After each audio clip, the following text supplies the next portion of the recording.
কালো আঁধারের চাদরে ঢাকা বিশাল শ্মশান। ঘন ঝোপঝাড়ের মধ্যে ঢাকা এই শ্মশানভূমি বহুকালের পরিত্যক্ত। এদিক ওদিক ভাঙাচোরা কুঁড়েঘরের শেষ অংশ দেখা গেলেও আর কোনো জনমানবের চিহ্ন নেই এখানে। সন্ধ্যের আঁধারের মধ্যে একটা মশালের আলো এই সময় দেখা গেল। শ্মশান লাগোয়া জঙ্গলের মধ্যে দিয়ে মুখে চাদরের মোড়কে নিজেকে ঢেকে বেঁটে অথচ গাট্টাগুট্টা ধরনের একটা লোক এসে দাঁড়ালো। বাপরে, কি বিশ্রী অন্ধকার! কিছুই যে দেখছি না। বট গাছতলাটা তো এখনো খালি দেখছি। চাপা স্বরে নিজের মনে কথাটা বলে লোকটা মশাল বাগিয়ে চলল শ্মশানের কোণের বট গাছের দিকে। শ্মশানের চারিদিকে হাড় গোড় ছেঁড়া কাঁথা বালিশ পড়ে আছে। বহুদিনের অব্যবহারে মরার চিতা সাজানোর মঞ্চটাও ভেঙে চুড়ে গেছে কিছু বছর আগে। বটগাছটার নিচে লোকটা এসে দাঁড়ালো। বটগাছের সামনে একটা আগুন জ্বালাবার জায়গা, এখন সেটাই শুধু কালো কালো কাঠের স্তূপ। লোকটা এদিক ওদিক দেখতে লাগলো, যেন কারো অপেক্ষা করছে সে, কিন্তু দূর দূরান্তেও কেউ নেই। হঠাৎই ধুনির আগুন ঝম করে জ্বলে উঠল, আর আগুনের উল্টো দিকে দেখা গেল একটা ক্ষীণ দেহধারী লোককে বসে থাকতে। লোকটা যেন হঠাৎই হাওয়ার মধ্যে থেকে উদয় হলো। তাকে দেখে আর যাই মনে হোক, সাধু বা সন্ন্যাসী মনে হয় না। ও, এসেছেন? আমি তো ভাবলুম দেখা পাবো কিনা। বলছি শোনেন, আমার আগুনের উল্টো দিকে বসা লোকটা চোখ খোলে এবার, আর সন্ডা লোকটির মুখ বন্ধ হয়ে যায় সঙ্গে সঙ্গে। বহুবার এই দৃশ্য দেখলেও আবার একবার তার দেহ হিম হয়ে যায়। আবার কেন এসছিস এখানে? তোকে মানা করেছিলাম তো, তাও আবার এসছিস কেন? জানিস না আমার আমার বারবার মানুষের সামনে আসতে ভালো লাগে না। লোকটা ভয়ে ভয়ে হাঁটু মুড়ে আগুনের সামনে বসে পড়ল। তারপর বলল, ঝাড়াদা, আমায় আবার একবার একটা তাবিজ দাও দাদা, নইলে যে এবার ধরা খাবো। গ্রামের মানুষ যে সন্দেহ করতে শুরু করেছে। এবারই শেষবার, দয়া করো দাদা। আগুনের ওপাশে বসা লোকটা মণিহীন চোখে ওকে দেখলো একবার। তার মুখটা পাথরের মতো কঠিন। বেশ, এই শেষবার। আর কোনো দিন আমার দেখা পাবি না তুই। লোকটা এ কথা শুনে যেন ধরে প্রাণ পেল। ধুতির কোঁচড় থেকে একটা পচা মাছ বের করে রাখলো আগুনের সামনে। আগুনের ওপাশে বসে থাকা লোকটা সেটা দেখে মুখে এক চিলতে হাসি টেনে নিজের হাতটা মুঠো করল আর ধরল জ্বলন্ত আগুনের মধ্যে। চাদর ঢাকা সন্ডাটা দম বন্ধ করে দেখছিল সেই দৃশ্য। জ্বলন্ত আগুন কিন্তু ছুঁতেও পারছে না লোকটার দেহ। কয়েক মিনিট পরেই হাতখানা বের করল সে। তারপর একটা কড়ি হাতের তেলোয় ধরে লোকটার দিকে এগিয়ে দিল। নে, এটা রাতে ঘুমের পর অসুচি অবস্থায় ধারণ করবি দেহে। আর খেয়াল রাখিস যেন এতে কোনো রক্তের দাগ না লাগে। রক্তের ছোঁয়া লাগলেই কিন্তু এর সব ক্ষমতা তখনই শেষ হয়ে যাবে। নে। লোকটা হাত বাড়িয়ে কড়িটা নিল। তপ্ত সীসার গুলি যেন একটা। সঙ্গে সঙ্গে ঝপ করে আগুনটা নিভে গেল। চাদর ঢাকা লোকটা চমকে চারিদিকে চেয়ে দেখল সে সেই আঁধার ঢাকা কালো শ্মশানে একা একাই বসে আছে, আর কেউ কোথাও নেই। লোকটার গা শিরশির করে উঠল। সে আর এক মুহূর্ত সেখানে না দাঁড়িয়ে উঠে হাঁটা দিল আবার ফেরার পথে।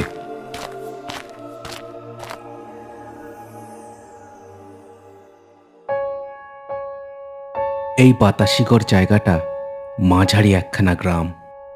সাতমুখী নদীর ধারে গড়ে ওঠা এই জনপদ বহু পুরনো এক গঞ্জ। খুব আধুনিক গ্রাম নয় এটা, উল্টে একটু পুরনো সময় আটকে থাকা এক টুকরো অতীত বললে খুব একটা কম বলা হয় না। এই বাতাসিগড়ে বহু সম্ভ্রান্ত মানুষের বসবাস। ধনী চাষির থেকে শুরু করে বড় বড় ব্যবসাদাররাও বহুকাল বাসা করে আছেন এই বাতাসিগড়ে।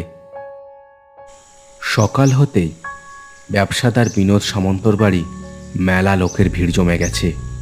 সবাই চাপাস্বরে ফিসফাস করে কথা বলছে। সবার মুখেই চাপা একটা আতঙ্ক। ঘরের দাওয়ায় একটা দেহ শোয়ানো। দেহটা বিনোদ সামন্তেরই। কাল রাতে ঘুমের মধ্যে গলা টিপে কেউ তাকে খুন করেছে। দ্বারকা নলিনীকান্ত হাঁকডাক করছেন ভীষণ। এই ধ্যাড় গ্রামে পোস্টিং পাওয়ার পর থেকেই তার মাথা সর্বদা অকারণে গরম হয়ে থাকে। এই নিয়ে গ্রামে 3 নম্বর খুন হলো। দেখুন, আমি আগেও আপনাদের জিজ্ঞেস করেছি, আবারও জিজ্ঞেস করছি, এই কাণ্ড কে বা কারা ঘটাচ্ছে? আপনারা যদি জানেন তাহলে বলে ফেলুন। বিনোদ সামন্ত সম্ভ্রান্ত গেরস্থ ছিল। বড় ঘর, গোয়াল সব ছিল তার বাড়িতে। তাই গ্রামের অনেক লোক জমায়েত করেছে এখানে। মোড়ল, মাস্টার, হারু জেলে, বেনু মাঝি সবাই ছিল ভিড়ের মধ্যে। মোড়লই তাদের মধ্যে থেকে বলল, স্যার, আপনাকে তো আগেও বলেছি এই কাণ্ড 1-1.5 মাস অন্তর হচ্ছে। আগেও ওই চালের আড়তদার বৈকুণ্ঠ মল্লিক যখন খুন হলো, তখনও আপনি আমাদের জেরা করেছিলেন। তখনও তো এই যে মোড়লবাবু, আমি নলিনী দারোগা। পুলিশের কাজটা কি সেটা আমাকে আপনার থেকে শিখতে হবে না। আর হ্যাঁ শুনুন, আমার তো মনে হয় খুনিকে আপনারা সব নিজেদের ভেতর লুকিয়ে রেখেছেন। কি যে বলেন স্যার, আমরা হলাম ওই গ্রামের অতি সাধারণ মানুষ। আমরা খুনিকে চিনতে পারলে নিজেরাই তাকে পিটিয়ে ছাতু করে তারপর আপনাদের কাছে দিয়ে আসতুম। দ্বারকা নলিনীকান্ত একথায় একটু নরম হলেন। এই গ্রামে এমন অস্বাভাবিক খুন ঘটে যাচ্ছে প্রত্যেক 2-3 মাস ছাড়াই। বেশ, এখন তবে কেউ কিছুই জানে না, তাই তো? ঠিক আছে, কে খুনগুলো করছে সে তো আমি খুঁজে বের করবই। তবে সবাই খুব সাবধানে থাকবে। এই সেপাহী, দেহ মর্গে চালান করার ব্যবস্থা করো। ভিড় করে থাকা গ্রামের লোকেরা সবাই সবার মুখ চাচাই করতে লাগলো। সবার মুখেই ভয়ের প্রবল ছাপ পড়েছে। এর আগে চালের আড়তদার বৈকুণ্ঠ মল্লিক, তারও আগে নবীন রায়, আর এখন এই বিনোদ সামন্ত। কি যে হচ্ছে এই বাতাসিগড়ে কে জানে।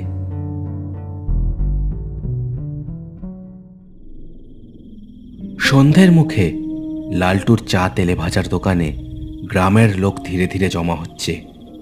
এই রীতি এ গ্রামের মানুষের বহুকালের। এরকম ছোটখাটো দোকান গ্রামের মধ্যে বেশ আরো কয়েকটা আছে। গ্রামে কি হচ্ছে কে জানে, 1-1.5 মাস অন্তর একজন করে খুন হচ্ছে। ওহো, কি যে শুরু হলো! এই তোদের এই ব্যাপারে কি মত বল দেখি। উল্টো দিকের বেঞ্চে বসেছিল বেনু মাঝি আর হারু জেলে। দুজনে একসাথেই ভোরবেলা মাছ ধরতে যায়। কি যে বলি কিছুই যে বুঝতে পারছি না গো মোড়ল। যারা খুন হচ্ছে তারা সব গ্রামের নামি দামি লোক। ওই ওই যে বৈকুণ্ঠ মল্লিক মারা যাবার আগে যে মরলো, তিনিও তো ব্যবসা করে মেলা টাকা জমিয়েছিলেন। অবাক কাণ্ড দেখো, খুন হচ্ছে কিন্তু কোনো টাকা পয়সা চুরি হচ্ছে না। হ্যাঁ, এই কথাটা ঠিক বলেছিস হারু। দেখে মনে হচ্ছে যেন শুধু খুন করার জন্য এদেরকে কেউ মারছে। কি জানি এরপর কার কপাল পুড়বে। ওদের আড্ডার জায়গা এই দোকানটা খুব একটা পুরনো নয়। লালটু নামের এই লোকটা এই গ্রামে খুব ছেলেবেলায় থাকতো, তারপর শহরে ছিল বহুদিন।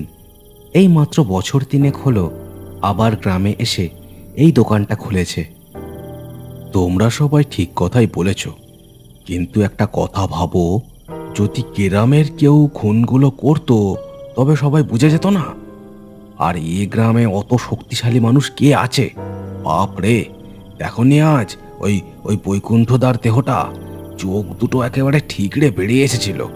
বাবা, কথাটা ভুল বলিসনি, তবে তো দেখ, যেই খুন করুক সে এই গ্রামের আগা পাঁচতলা খুব ভালো করে চেনে।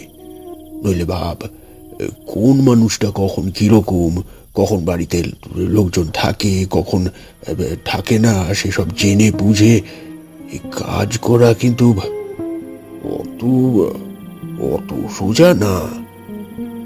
মোড়লের কথা শেষ হতেই দেখা গেল দুজন লোককে। দুজনেই বেশ পয়সাওয়ালা, দেখলেই বোঝা যায়। দুজনে এসে দাঁড়ালো লালটুর চা দোকানের সামনে।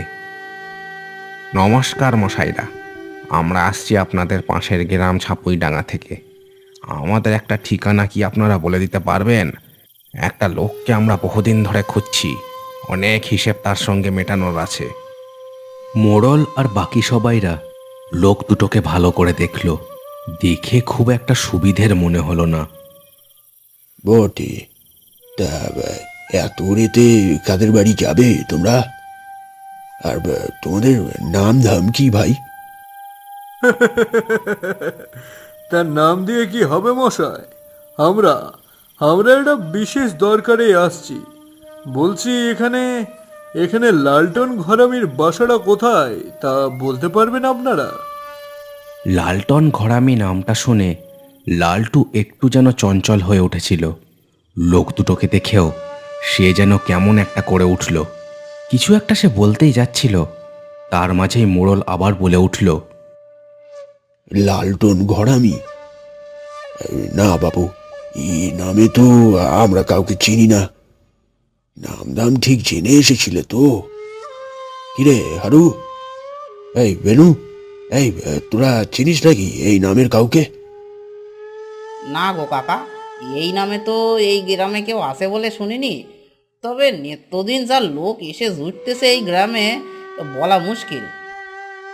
তা কি দরকার তোমাদের ওই ওই লালটন ঘরামি না কি যেন নাম, তার সাথে? আমাদের বলতে পারো, আমরা যদি কোনো সাহায্য করতে পারি। সে কথা তো কর্তা আমরা আপনাদের বলতে পারবো না। যেগে, এই হারাধন, চলো ওদিকের কোনো চা দোকানে গিয়ে জিজ্ঞেস করি। লোকটাকে হাতের কাছে পেলে বুঝিয়ে দিতাম পয়সা নিয়ে কাজ না করলে কি হয়। চলো চলো চলো। অচেনা লোক দুটো হন হন করে গ্রামের রাস্তার দিকে চলে গেল। চা দোকানের মধ্যে বসে থাকা সবাই এক দৃষ্টে ওদের চলে যাওয়াটা দেখলো। কি ব্যাপার বলো তো কাকা, লালটন ঘরামিটাই বা কে? এ গ্রামে অচেনা লোকের আনাগোনা তো খুব একটা সুবিধের মনে হচ্ছে না। কি জানি, দাঁড়া, সকাল হলে আমি নিজে বরং গিয়ে নলিনী দারোগাকে বলে আসবো ব্যাপারখান। যাই বলো তোমরা, আমার মনে হয় না যে খুন করছে সে এ গ্রামের কেউ। কে জানে। জেগে, এই হারু, এই চল ভাই, এবার বাড়ির দিকে যাই। পথে পথে আবার ওই শ্মশানটাও পেরোতে হবে। ভুলে যাসলে, কাল ভোরবেলা ওই নৌকো নিয়ে বেরোতে হবে কিন্তু আমাদের। হ্যাঁ চলো ও কাকা, আমরা যাচ্ছি, তুমিও গেলে চলো। হ্যাঁ হ্যাঁ বাবারা, চল। ও লালটু, আজ এলাম আমরা বাবা, ঠিক আছে? তুই সাবধানে দোকান বন্ধ করে বাড়ি ফিরিস বাপ, কেমন? এলাম আমরা, হ্যাঁ হ্যাঁ। তিনজনে হাঁটা দিল নিজেদের বাড়ির দিকে। লালটু কোনো কথা না বলে ওদের চলে যাওয়াটা দেখলো শুধু একদৃষ্টে। কিছুটা সময় কেটেছে। লালটুর দোকানে আজ আর কেউ আসেনি। লালটু দোকান বন্ধ করার জন্য উদ্যোগ করতে লাগলো। হঠাৎ তার মনে হলো তার আশেপাশের হাওয়া কেমন যেন ঠান্ডা হয়ে উঠেছে। মুখ তুলে সে এক আজব দৃশ্য দেখতে পেল। তার দোকানের উল্টো দিকে রাস্তার ওপর দু তিনটে ছায়া যেন দাঁড়িয়ে আছে। কি কি করবি তোরা আমার? কিচ্ছু করতে পারবি না, কিচ্ছু না। নিজের মনেই সে এই কথাটা বলে গলার কাছে মাদুলিখানা চেপে ধরল আর বিড়বিড় করে একটা মন্ত্র আওড়াতে লাগলো। কয়েক মুহূর্তের মধ্যেই ছায়াগুলো ধীরে ধীরে অদৃশ্য হয়ে গেল তার চোখের সামনে থেকে। দৃশ্যটা দেখে লালটু শুধু একটু মুচকি হাসল। রাতের আকাশে অশরীরী ছায়াদের প্রবল রাগের আস্ফালন শোনা যাচ্ছিল। তারা যেন প্রতিহিংসার আগুনে জ্বলছে।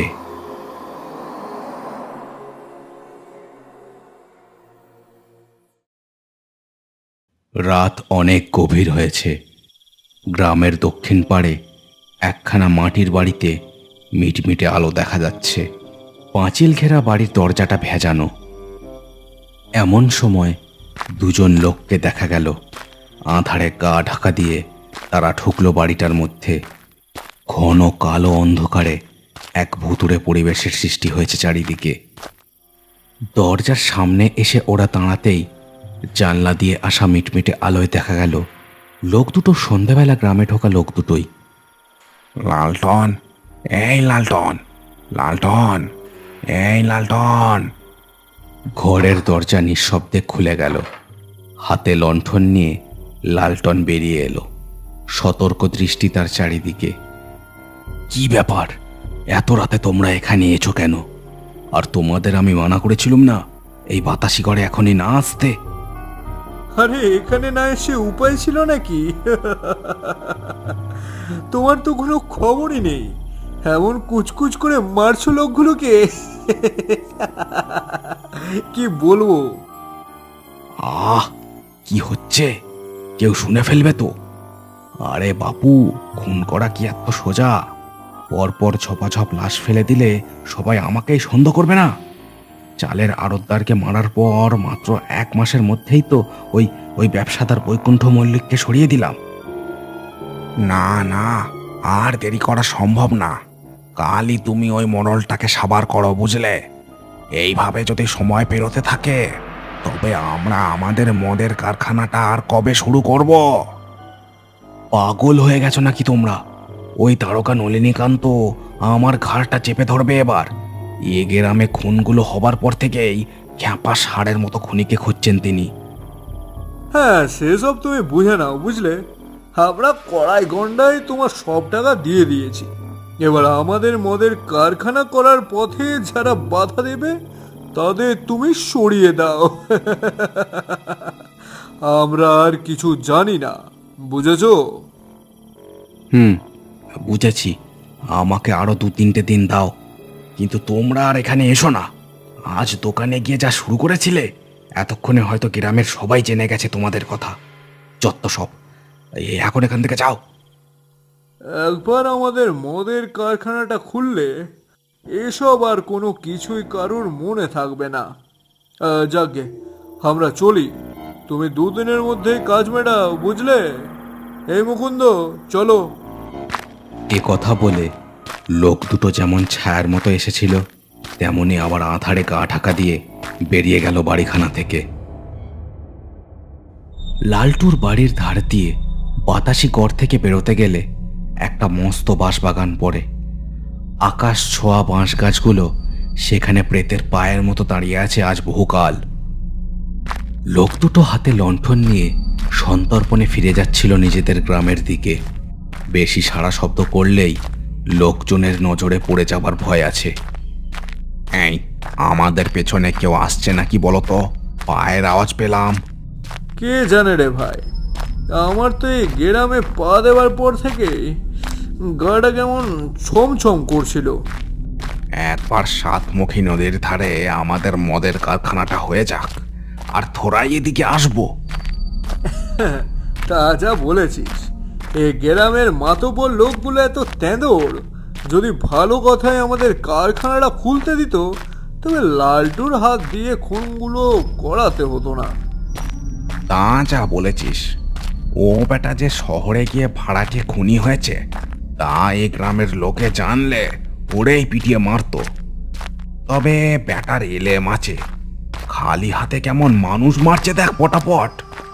আর তার বাকি কথাগুলো গলার মধ্যেই আটকে গেল, কারণ তাদের সামনে পথ আটকে দাঁড়িয়ে আছে একটা ছায়া মূর্তি।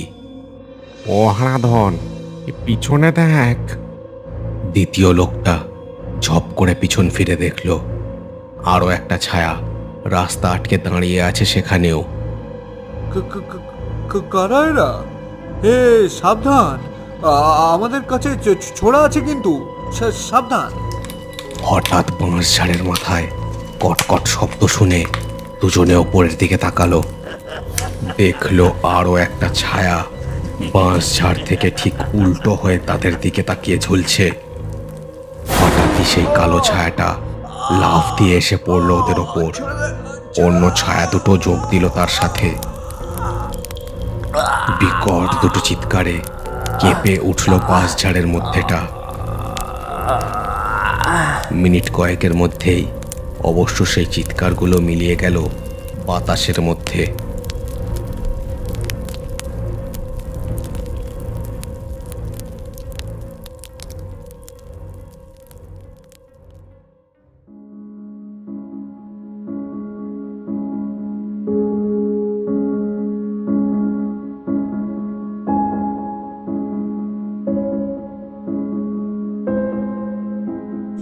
সকালবেলা মোড়লের বাড়িতে আবার পুলিশ এসে হাজির হলো। এত সকালে পুলিশ দেখে মোড়ল বাইরে এসে দাঁড়ালো।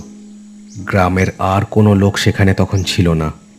মোড়ল ঘাবড়ে গিয়ে জিজ্ঞেস করলো দারোগা নলিনীকান্তকে। কি ব্যাপার দারোগাবাবু, এত সকালে এখানে? আবার কি কারণ কিছু হলো নাকি? আগে হ্যাঁ, বাঁশবাগানে দুটো লোকের দেহ পেয়েছি আমরা, সেজন্য এখানে আসা। আপনি গ্রামের মোড়ল, কি ঘটছে গ্রামে তা তো আপনার থেকে ভালো আর কে জানে। কি কি বলছেন দারোগাবাবু? আরো দুটো লাশ? হে ভগবান, হে ভগবান, কি ঘটছে এই বাতাসি গড়ে? কারা কারা খুন হলো দারোগাবাবু? কারা খুন হলো? নলিনীকান্ত একটু সন্দেহের চোখে দেখল মোড়লকে, তারপর বলল, এ গ্রামের কেউ নয়, ভিন গ্রামের লোক, বুঝলেন? আপনাকে একটা কথা বলছি, এই কথাগুলো পাঁচ কান করবেন না। আর যদি এ ব্যাপারে কিছু জানা থাকে তো তাহলে সেটাও বলুন। হ্যাঁ হ্যাঁ হ্যাঁ, মনে পড়েছে মনে পড়েছে। ইস ইস, কাল আধারে লোক দুটোর মুখ দেখে চিনতে পারিনি। দারোগাবাবু, কাল সন্ধেবেলা ওই দুজন লোক এই গ্রামে লালটন ঘরামি নামের কাউকে খুঁজতে এসেছিল বটে। আর দারোগাবাবু, লোক দুটোকে আমি আমি চিনতুম। প্রায় বছর খানেক আগে এই সাতমুখী তারে ওরা একখানা মদ কারখানা বানাতে চেয়েছিল। আমরা গ্রামের মাতব্বররা, মানে বড় ব্যবসাদার বৈকুণ্ঠ, তারপর নলিনী, আরও দু একজন মিলে বাধা দিয়েছিলাম। কি কাণ্ড! তার কয়েকদিন পর থেকেই তো এক এক করে তিনজন খুন হলো। মোড়লের মুখে এক টানা কথাগুলো শুনে দারোগাবাবু যেন কিছু একটা বুঝতে পারলেন। তাড়াতাড়ি বলে উঠলেন, বুঝেছি। শুনুন মোড়ল বাবু, আপনি একটু সাবধানে থাকবেন। আমি খুঁজে দেখছি এই লালটন ঘরামিটাকে। হে সেপাহি, চলো। মোড়ল হতবাক হয়ে দাঁড়িয়ে থাকলো। দারোগাবাবু আর সিপাহীরা চলে গেল। মোড়ল কি করা যায় সেটাই ভাবতে লাগলো এক মনে।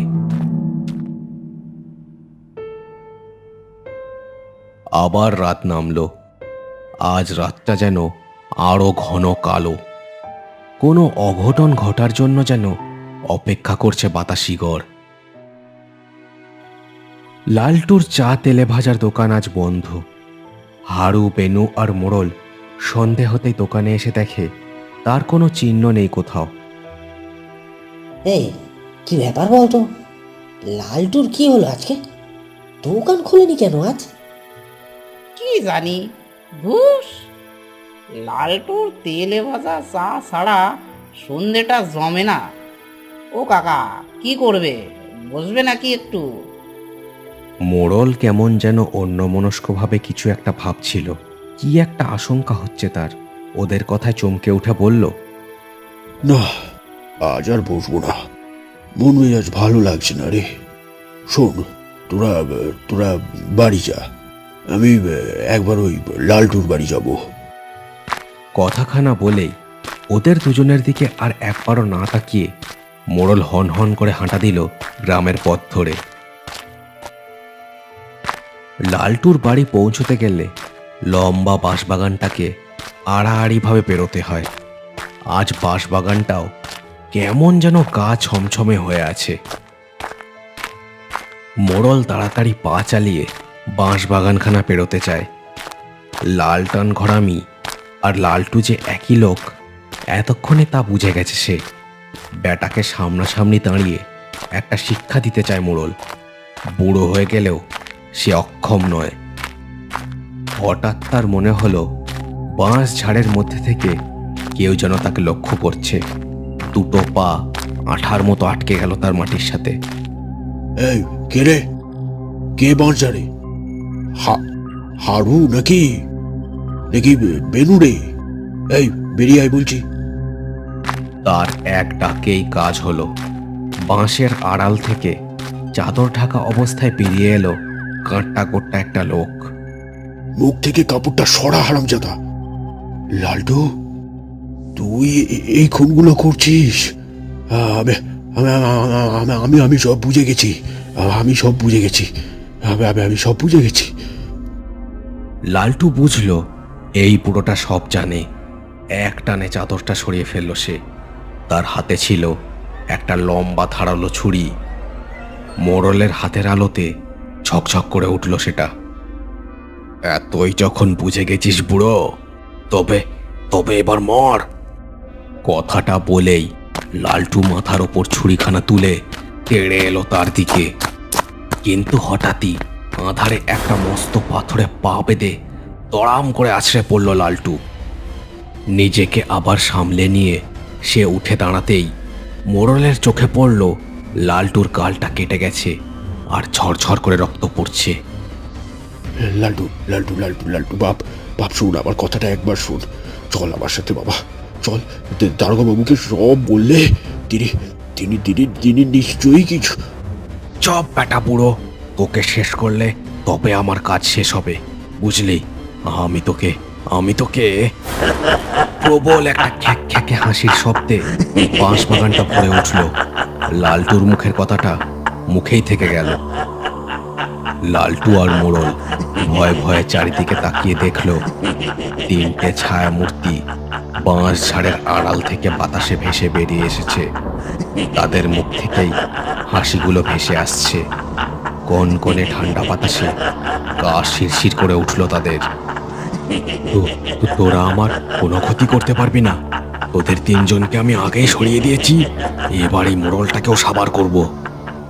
আমার কাছে ঝাড়াগুনিনের মাদুলি আছে, কিচ্ছু করতে পারবি না তোরা। এ কথা বলে নিজের বুকে হাত দিয়েই লালটুর দম বন্ধ হয়ে গেল। রক্তে মাখামাখি হয়ে গেছে গলার মাদুলিটা। এমন সময় একটা ছায়া মূর্তি দু হাতে প্রবল জোরে সাঁড়াশির মতো চেপে ধরল লালটুর গলাটা। জলের বাইরে নিয়ে আসা মাছের মতো খাবি খেল লালটু খানিকক্ষণ, আর তারপরেই চোখ দুটো উল্টে গেল তার। কোঁক করে একটা শব্দ করে তার ভবলীলা সাঙ্গ হয়ে গেল। বাতাসের ভারী ভাবখানা ধীরে ধীরে কেটে গেল। মোড়ল ভয়ে কাঠ হয়ে দাঁড়িয়েছিল। কোথা দিয়ে যে কি ঘটে গেল কিছুই বুঝতে পারল না সে। গ্রামের তিন মাতব্বরের ছায়াগুলো ধীরে ধীরে বাতাসে মিলিয়ে গেল। দীর্ঘ নিঃশ্বাসের শব্দে ভরে উঠল বাঁশবাগানখানা। মোড়ল আর সেখানে না দাঁড়িয়ে দ্রুত পায়ে চলল থানার দিকে। নলিনীকান্ত দারোগাকে একটা খবর দেওয়া দরকার।